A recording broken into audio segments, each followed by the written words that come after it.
Neta de escritor, filha de escritor, só poderia ser uma escritora. No Expressão de hoje vamos conversar com Maria do Carmo Brandão, que está lançando o livro O Fantasma que Gostava de Chocolate, e também vamos falar sobre o mundo da literatura infanto-juvenil. Então, Madu, a gente agradece a você então por ter aceito o nosso convite, falar sobre o seu livro e também sobre esse mundo da literatura infanto-juvenil. Pois não, estou à vontade aqui. Para a gente começar, então, o livro O Fantasma que Gostava de Chocolate tem um personagem principal que não necessariamente é do outro mundo, não. Como é que surgiu essa ideia, essa história? É interessante você perguntar isso. Na verdade, eu acho assim, eu gosto muito de fantasmas, assombração, esse mundo fantasioso, esse mundo da imaginação, meio, vamos dizer, fora do mundo, né? E eu acho que eu até ofereço esse livro a um irmão meu, é um irmão meio maluco, até o apelido dele é Chico Espacial, sabe? Ele vive meio no mundo da lua. E ele sempre teve umas brincadeiras muito diferentes do comum, sabe? Eu não sei se ele chegou a brincar de fantasma, não. Mas como eu queria mexer com uma figura dessa, uma figura que fosse estranha, né? Não fosse um ser humano normal, aí eu acho que eu resolvi fazer a fusão das duas coisas, ou seja, uma pessoa que é uma personagem, que é o meu irmão, que é um doidão, com um fantasma, que é algo assim, que agrada a criança pelo fato de ser extracorpóreo, de ser fora do comum, né? Com isso atrai a imaginação, porque eu tenho sobrinhos netos pequenininhos, falou em bruxa, falou em vassoura da bruxa, falou em fantasma, assombração, eles acham o máximo, porque realmente é do desconhecido, não é do mundo real, né? É do mundo além real. Então, acho que foi isso, sabe? Aí surgiu essa história, não sei te dizer como, foi surgindo, entendeu? Quando eu vi, eu estava mexendo com uma figura fantasmagórica, né? E louca de tudo, porque como é que um fantasma vai gostar de chocolate? Um fantasma que não assusta ninguém, né? Que não assusta ninguém, que já é bem estranho por isso, e além de tudo gosta de chocolate. Quer dizer, o lado humano do fantasma seria esse, de gostar de chocolate. Talvez seja isso, né? Além, então, dessa figura do fantasma, você usa também de muitas ilustrações. É um livro muito ilustrado. Outras obras também apresentam essa característica. Essas ilustrações, é uma forma que você procura para poder aproximar-se do público infantil? Isso aí, Diogo, ainda não sou eu exatamente quem trata dessa parte editorial, não. Quem faz o livro, né, a programação visual, é que trata do ilustrador. Eu, graças a Deus, eu tive muita sorte até hoje. Todos os meus livros, eu estou chegando no 16º, eu fui muito feliz na ilustração, sabe? É uma ilustração muito rica, muito colorida, muito dinâmica, muito viva. Agora, eu acho, quem lançou essa ideia de que o livro, a ilustração do livro infantil tem que casar com a história e tem que ser grandiosa também, tem que falar por ela própria, foi a Ana Raquel. A Ana Raquel aqui, uma ilustradora nossa, que agora está morando na Bahia, ela deu vez à ilustração, sabe? Eu acho que a ilustração, para o público ao qual ele se destina, que é o público infantil, ela tem que ter muita força. O livro de adulto não, adulto se contenta só com a parte escrita. Mas a criança não, eu acho que é interessante casar a ilustração com a história. E às vezes, eu vou te falar francamente, eu já peguei livros em que a ilustração supera a escrita, supera a própria história. Quer dizer, o artista às vezes é tão bom, o ilustrador é tão bom, que ele dá uma riqueza tão grande à ilustração, uma força tão grande que ele acaba superando. Eu acho que realmente você tem razão. A própria cor vermelha do fantasma já chama mais atenção. O título chama atenção, que é um título diferente, né?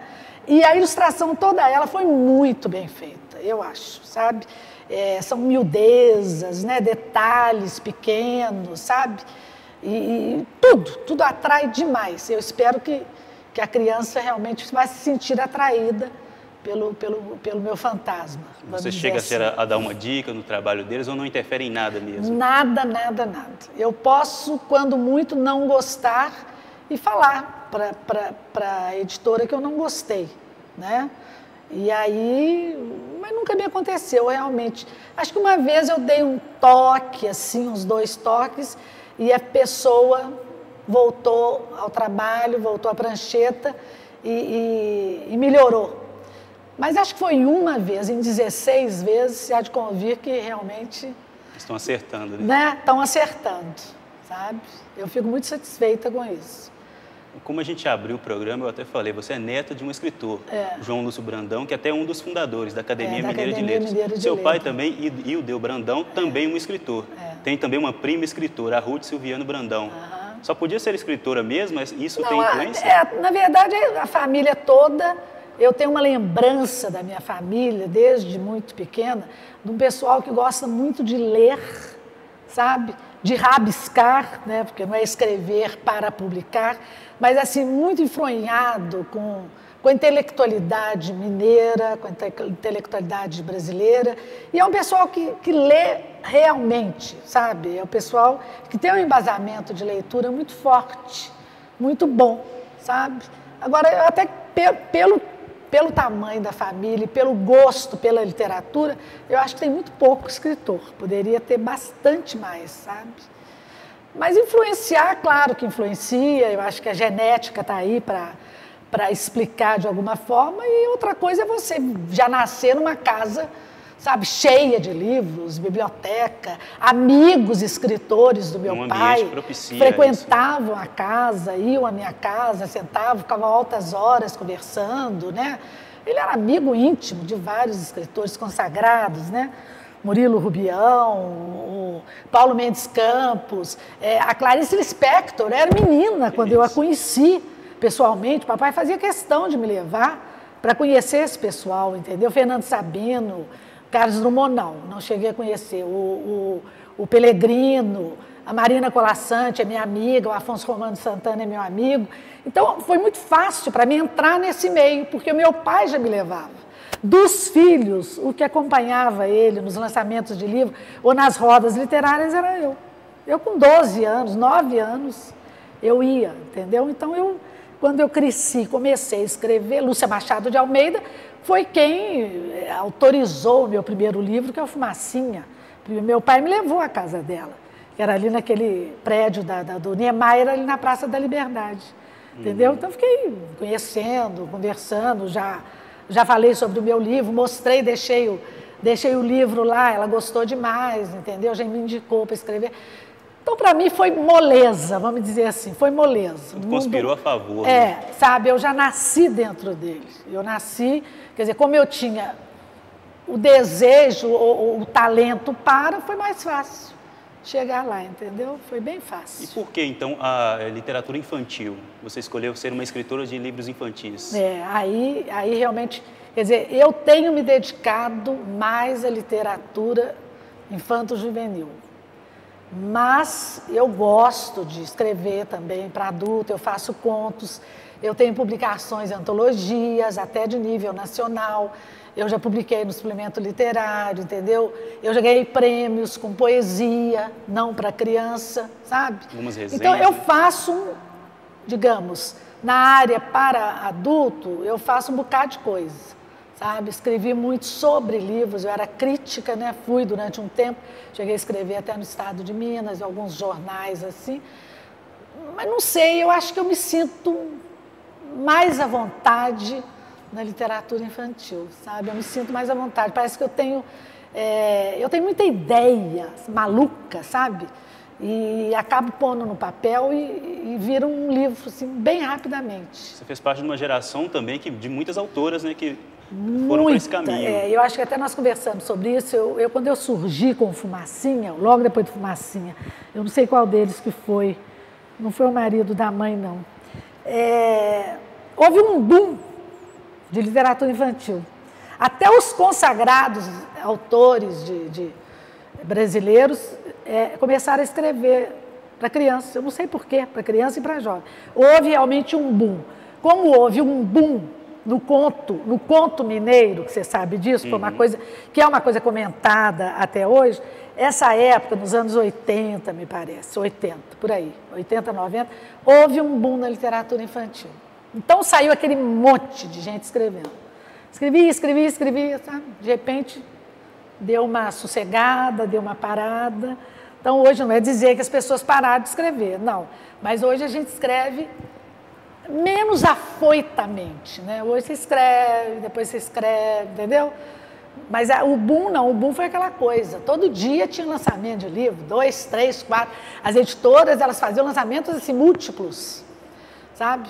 Era bem interessante, eu não sei o que aconteceu, não. Aí, de repente, deu uma arrefecida. Você acha que atualmente está melhor, está pior? Ou não, está tão bom quanto, sabe? Eu acho que a qualidade tem melhorado, porque também você tem que ver o público, o leitor. A criança hoje é mais exigente, não que ela tenha consciência de que ela seja exigente, mas a criança hoje ela é muito mais ligada nas coisas, ela é muito mais preparada, né? Então, ela é muito mais, não vou dizer que ela seja mais inteligente, não é isso, mas ela é muito mais informada de tudo que acontece no mundo. Não é? Então, não adianta você querer enganar uma criança que você não consegue mesmo. Enrolar uma criança não tem como, né? Não tem como mesmo. A criança é muito ligada em tudo, a tecnologia ajudou muito isso. Eu acho que com isso ela se tornou um público mais exigente, quer dizer, você tem que ter mais cuidado no que você vai oferecer para a criança. Porque para ela abrir aquilo ali, empurrar e falar isso aqui é uma droga, é uma porcaria, não tem nada a ver, não custa, fala mesmo, entendeu? Fala mesmo. Então você tem que ter esse cuidado, essa atenção em buscar escrever alguma coisa que seja ligada ao mundo dele, mas é uma coisa mais original. Entendi. Que saia um pouco sabe, vamos dizer, do Chapeuzinho Vermelho, da Branca de Neve, sabe, você vê o sucesso retumbante do Harry Potter, né? Você vai falar que aquilo não é fantasia? É total fantasia, uma fantasia impressionante, né? Tem fadas, duendes, magos e tal, mas é um negócio grandioso. E contou com o quê? Com 3D, com a tecnologia, com os efeitos especiais. Essa, então, é uma coisa que a gente vai abordar um pouco mais então, sobre esse público infantil atualmente, depois do intervalo. Então, a gente vai continuar esse nosso assunto. Vamos falar, então, sobre essa nova geração de leitores. Pois é uma geração que realmente ela está sendo bombardeada com produtos que não existiam na época da gente. Então, na época da gente, você tinha que contar com um livro, né? Só com o livro. Não tinha mais nada, né? A televisão estava aí e tal, mas ela não agregava tanto quanto o mundo tecnológico hoje. Isso, então a gente vai fazer um intervalo, então, daqui a pouco, então a gente continua nesse assunto, que é um assunto muito interessante. É, muito interessante, está certo. O Expressão vai para um breve intervalo. Voltamos já.